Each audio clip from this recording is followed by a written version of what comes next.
So when you have a strike, the line is running and the spool is turning, you need to hold the spool and then you need to strike. So what do you do when you strike? You make sure that the tip of the fishing rod comes up. You jerk it up like this. That is a strike. So when you strike like this, if the fish is running with the hook gets lodged into the fish's mouth. Once you strike, okay, you should make sure that there is always a tension on the line. You should never let the line loose. So what I am doing right now is I am quickly tightening my drag adjustment so that the line cannot go on its own. And then I start reeling in.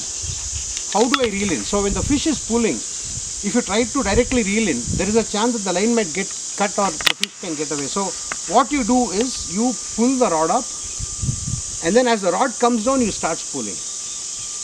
Again pull the rod up and then starts pulling. So what are you actually doing here? So when you pull the rod up, you are actually pulling the fish close to you. And then when you start spooling, you make the line, the distance between you and the fish lesser. So you slowly pull it up and then bring it up. There's no need to do this in a hurry.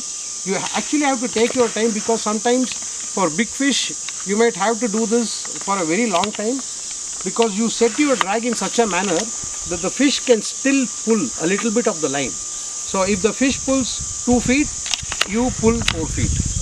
So it goes 2 feet, then you pull 4 feet. As you keep doing that, the fish slowly becomes tired and it's easier for you to catch it.